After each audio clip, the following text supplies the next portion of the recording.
What's going on, guys? Welcome back to another video. A common question I've been asked recently is stop loss. What is a stop loss order? So in this video, we're going to cover the general and simple terms of a stop loss order. We're not going to go into every single scenario or situation where you might want to use a stop loss because that would take forever. And I will make more videos regarding that. How do you use it in specific times, different time frames, and things like that. But if we try to jumble it all into one video, it would just take forever. I don't have the time for it. You don't have the time for it. So let's just go over the simple terms right now to get you guys warmed up to what a stop loss order is and kind of all the little details about the actual order. And then in different videos or later videos, we'll go into specific situations and examples. So let's get into sharing the screen. We will start here with AMD. AMD was stock that I traded today too, made some money on it, so that was good. All right. My computer had been glitching here for a second, so hopefully it stops and doesn't continue to glitch. All right, so whenever I trade, I am generally using the Active Trader tab on Thinkorswim. So if you're a Thinkorswim user, which many of you guys are, that's great. This is what you want to do. This Active Trader tab. Click Active Trader. From here, you can kind of customize this too if you like. You can kind of change over a lot of these buttons and different, commands up here if you'd like. But this is the tab that I always have open when I'm trading. It's the Active Trader tab. From here, I can change my share count. I can pretty much just change over my shares, click buy, click sell, etc. So this is generally what I use to trade all the time.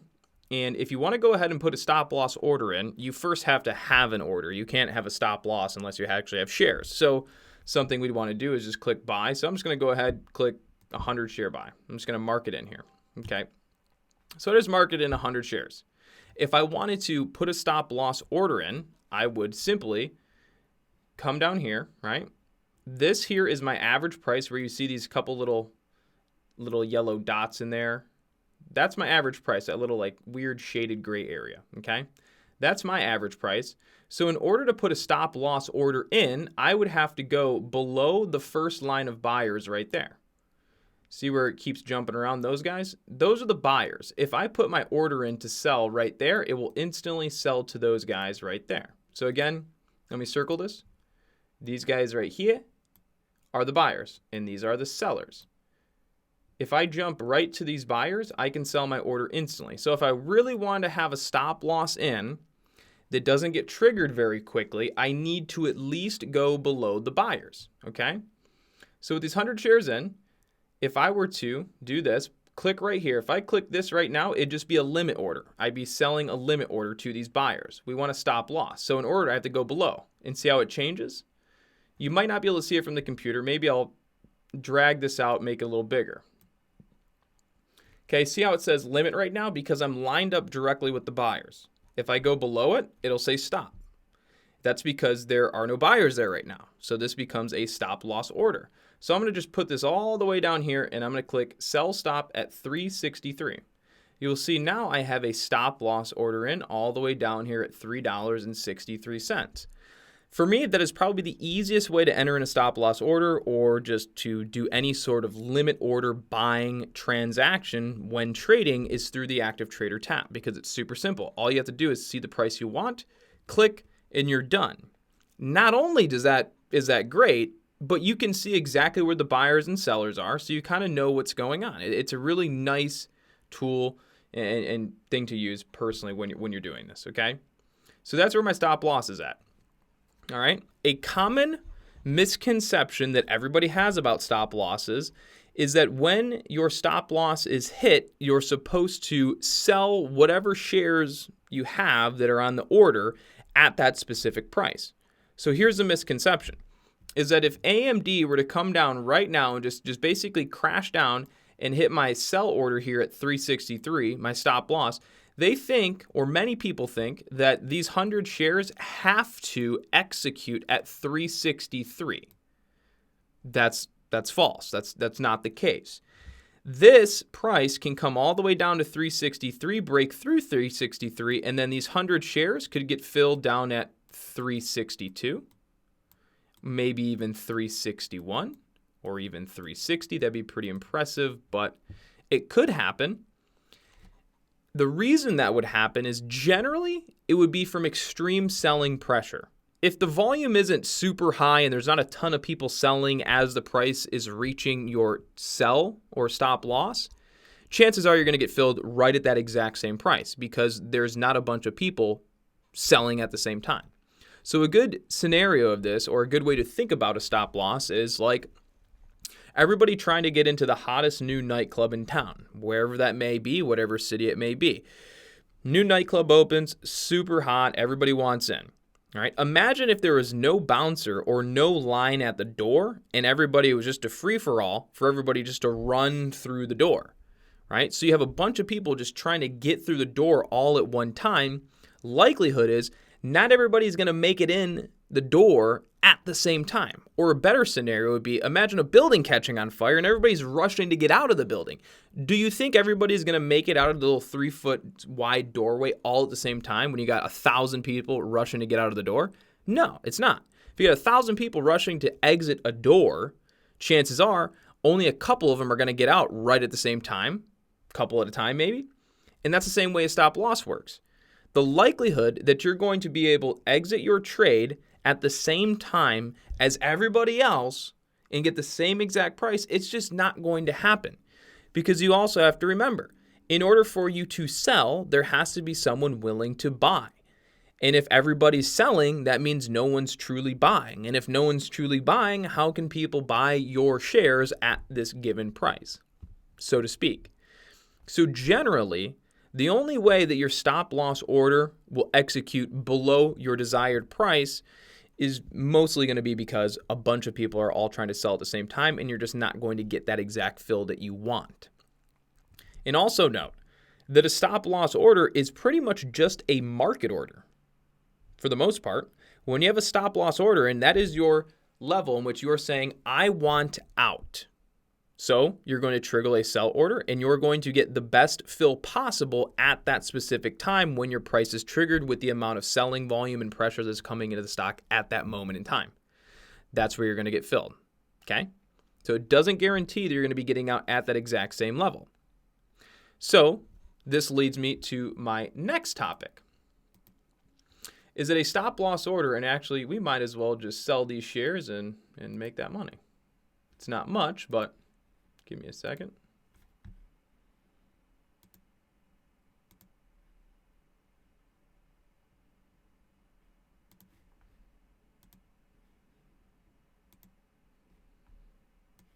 See, now I'm putting a limit order out on the ask. So I just sold on the ask, all right?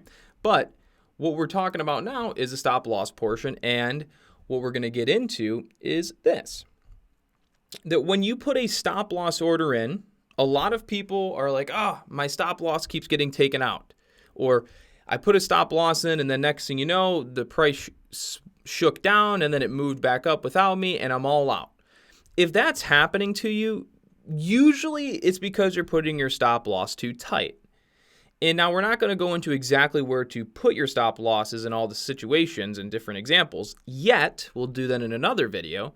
But in this video, you first have to understand what you're actually doing when you put a stop loss order in.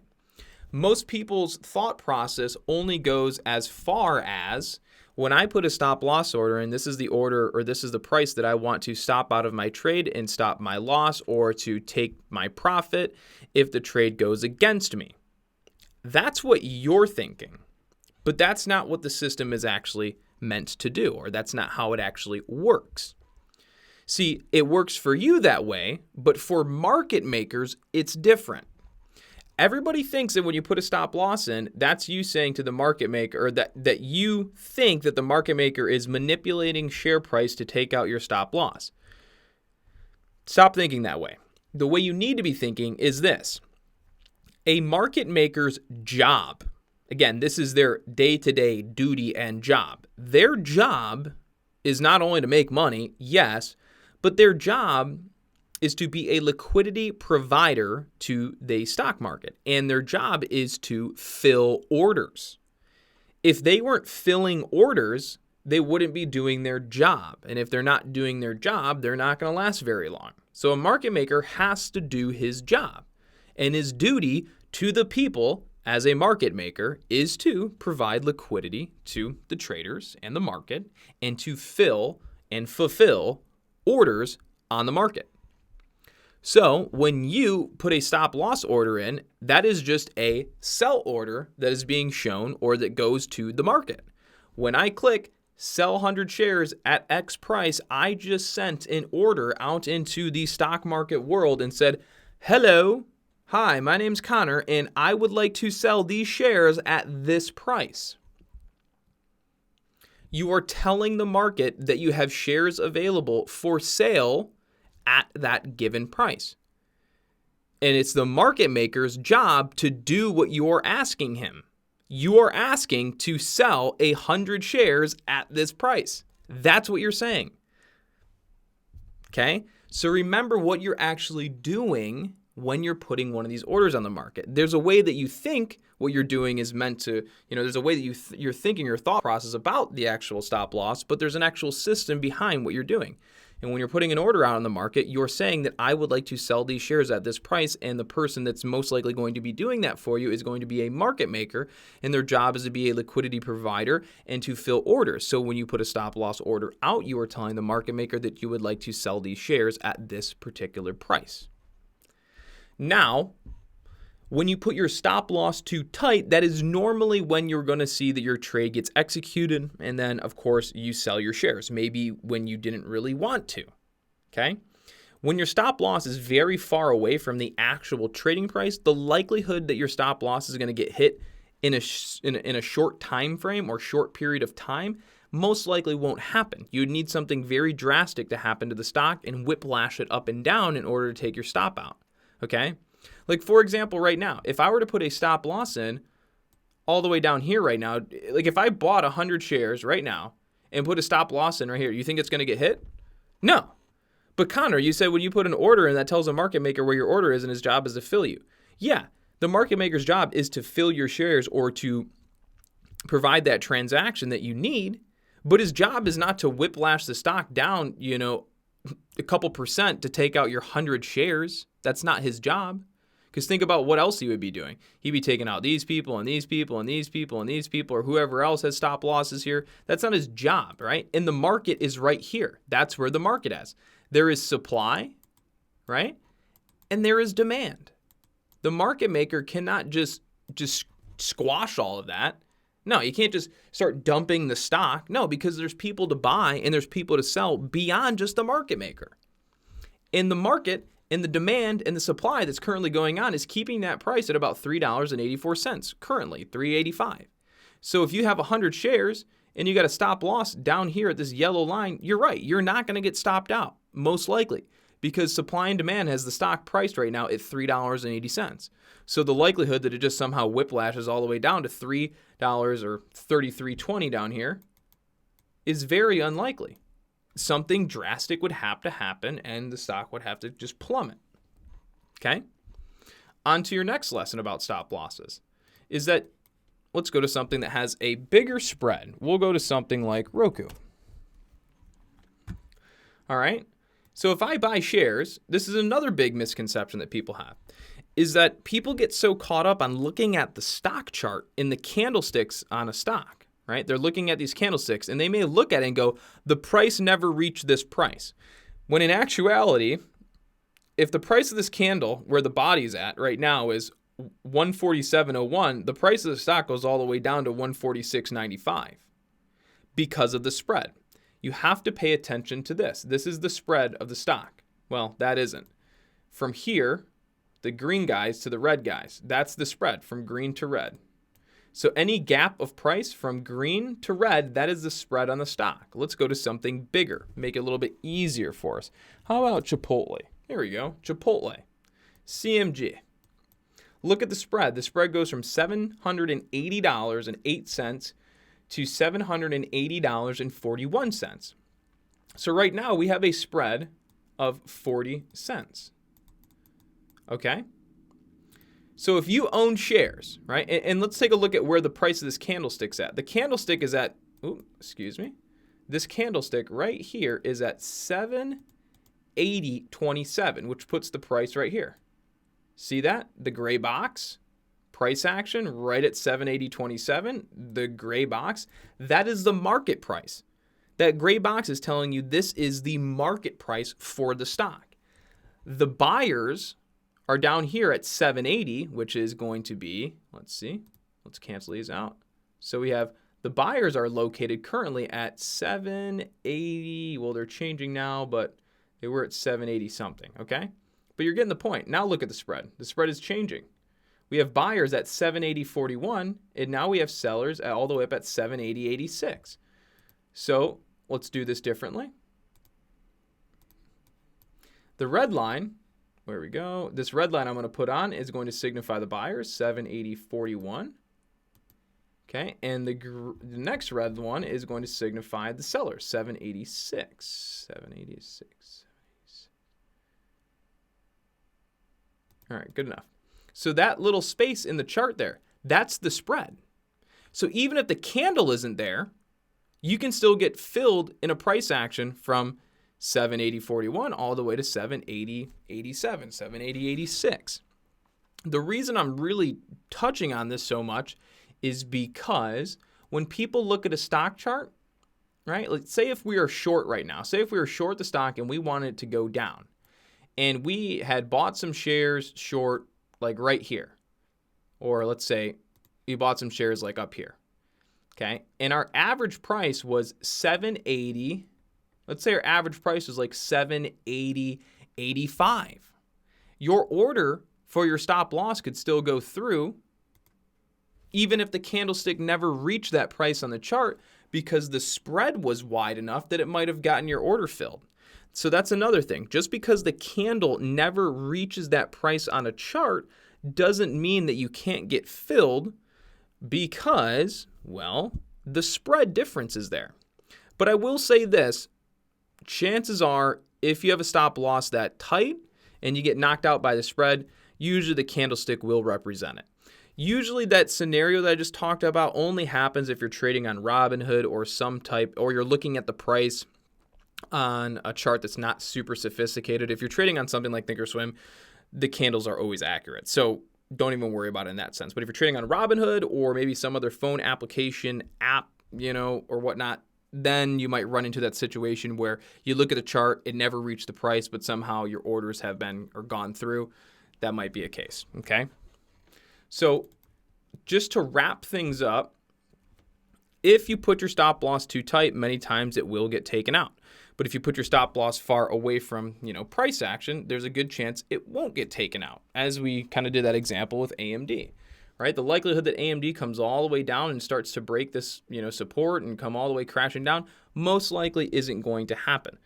So in this video, that's pretty much all we have to cover, but in future videos, maybe later tonight or tomorrow, I will go in more depth about the actual stop loss orders and where you might want to go about putting a stop loss when you're taking a trade. Okay? The main takeaways from this video, just to wrap things up, is a stop loss order is pretty much just a market order. And once you put the order in and it gets triggered, okay, once it gets triggered, it will execute your shares at that price. If there isn't too many people all trying to get out at that same price. And we'll show you an example of this in the next or future video. Okay, so all said and done, ladies and gentlemen, appreciate you guys for tuning into the video. I hope you learned something new. Feel free to ask questions in the comments section below so I can read them, and then that kind of guides me through our next or future videos. So everybody take care. Make sure to give this video a thumbs up, because it's a very detailed, intuitive video, and this is exactly what other traders need to learn about, is this right here, what's actually going on behind the scenes when you put in a stop loss order. So make sure to share the video and give it a thumbs up. That way we can spread around the net. And other than that, guys, everybody take care and have a great day.